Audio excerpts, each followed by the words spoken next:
خلافت موومنٹ کو ہی ہم کنٹینیو کر رہے ہیں. ابھی ہم نے اس کا بیک گراؤنڈ پڑھا تھا, اس کے ایونٹس پڑھے تھے. اب ہم اس کے ریزلٹس اینڈ کانسیکوینسز دیکھیں گے کہ اس تحریک سے کیا فائدے ہوئے اور کیا نقصانات ہوئے. بظاہر یہ ایک ایسی مسلمانوں کی کوشش تھی جو کہ یوزلیس تھی خلافت کے ادارے کو بچانے کے لیے, خلافت کے انسٹیٹیوشن کو بچانے کے لیے, لیکن انڈین پالیٹکس کے اوپر, ہندوستانی سیاست کے اوپر اس کے دور رس اثرات مرتب ہوئے, جن میں سے منفی اثرات بھی تھے اور مثبت اثرات بھی تھے. ہم بات کرتے ہیں پہلا امپیکٹ کیا تھا انڈیا کی پالیٹکس کے اوپر, اس کا پولیٹیکل اویئرنیس. یعنی یہ ایک ایسی تحریک تھی, ایک ایسی عوامی تحریک تھی, مقبول تحریک تھی جو سب کانٹیننٹ کے سارے حصوں میں پھیل گئی, اور لیڈرز جو تھے انہوں نے عوامی رائے کو خوب بیدار کیا. اس سے پہلے مسلمان ایک پیسو قسم کی پالیٹکس کا شکار تھے اور انہوں نے کبھی ایکٹیو پالیٹکس میں پارٹیسپیٹ نہیں کیا تھا. مسلم لیگ کے آبجیکٹیوز بھی میں نے آپ کو بتایا لائلٹی پہ بیس کرتے تھے. مسلمان برٹش گورنمنٹ سے بہت زیادہ خوفزدہ بھی تھے. اس طرح کی پاپولر موومنٹ میں انہوں نے پہلے کبھی بھی حصہ نہیں لیا تھا. اس تحریک سے جب مسلمانوں نے اس میں حصہ لیا تو اس میں ان میں خود اعتمادی پیدا ہوئی, ان میں سیاسی شعور پیدا ہوا, ان کو پتہ چلا کہ کس طرح سے پاپولر موومنٹس چلائی جاتی ہیں, اور یہ ان کے لیے ایک موٹیویٹنگ فورس ثابت ہوئی. اور پھر تحریک پاکستان میں مسلمانوں کی یہ جو پولیٹیکل ٹریننگ ہے وہ بہت زیادہ کام آئی. یعنی تحریک کا ایک اثر یہ تھا کہ مسلمانوں کے اندر سیاسی شعور بیدار ہوا, خود اعتمادی بیدار ہوئی, اور انڈینز کو اپنے رائٹس کے لیے اسٹرگل کرنے کا احساس ہوا. پریشر آن برٹش گورنمنٹ, برطانوی حکومت کے اوپر دباؤ پڑا اس تحریک سے. کس طرح سے جب ہڑتالیں ہوئیں اور نان کوآپریشن موومنٹ چلی, برطانوی حکومت خوب دباؤ کا شکار ہو گئی, اور انڈیا کے جو پاپولر سینٹیمنٹس تھے ان کو پتہ چل گیا کہ امپیریلزم نہیں چاہتے انڈینز, فارن رول نہیں چاہتے, وہ اپنے لیے سیلف گورنمنٹ چاہتے ہیں.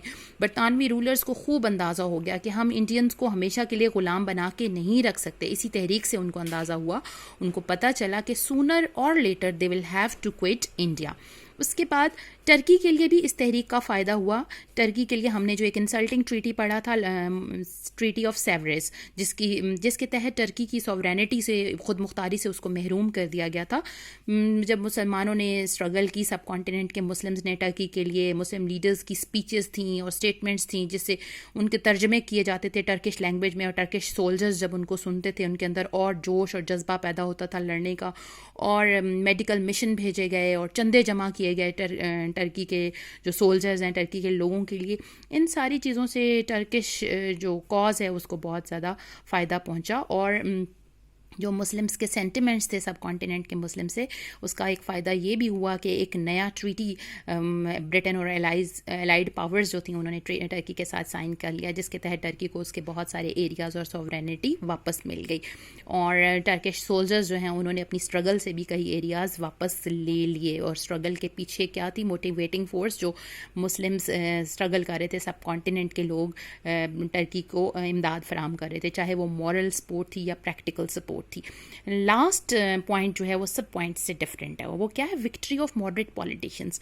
اس موومنٹ کی ایک بہت انٹرسٹنگ بات ہے کہ علامہ اقبال اور قائد اعظم دونوں نے اس موومنٹ کو سخت ناپسند کیا. انہوں نے اس کا بالکل ساتھ نہیں دیا, آلدو وہ ٹرکی سے بہت ہمدردی رکھتے تھے, لیکن ان کا یہ خیال تھا کہ یہ جو انتشار کی سیاست ہے, یہ جو اشتعال کی سیاست ہے, ایموشنل فرینزی ہے, مذہبی جذبات سے کھیل کر اپنے مقاصد کو حاصل کرنا, یہ ڈسٹرکٹیو پالیٹکس ہے, اس کے کوئی اچھے اثرات مرتب نہیں ہوں گے, یہ کوئی وائز اور ماڈریٹ قسم کی تھنکنگ نہیں ہے. تو قائد اعظم اور علامہ اقبال وائز اور ماڈریٹ پولیٹیشین تھے, اور بعد کے واقعات نے سچ کر دکھایا کہ ان کی جو سوچ ہے وہ درست ثابت ہوئی. مثلا میں آپ کو مثال دے دوں کہ نان کوآپریشن موومنٹ چلی تو مسلمانوں نے اپنے اسکول چھوڑے, اپنی جابس چھوڑی, ہندوز نے اتنے ذیل اور فرور کے ساتھ نہیں اپنی جابس چھوڑی اور اپنی ملازمتیں. مسلمان پہلے ہی پیچھے تھے تعلیم اور ملازمتوں میں, مزید انہوں نے اپنے پاؤں پر کلہاڑی ماری, اور جس طرح سے پھر املاک کو, پبلک پراپرٹی کو نقصان پہنچایا گیا, یہ ساری جو ڈسٹرکشن تھی یہ اسی موومنٹ کی وجہ سے ہوئی. تو ماڈریٹ پولیٹیشینز جو ہیں قائد اعظم اور علامہ اقبال, ان کی اعتدال پسندی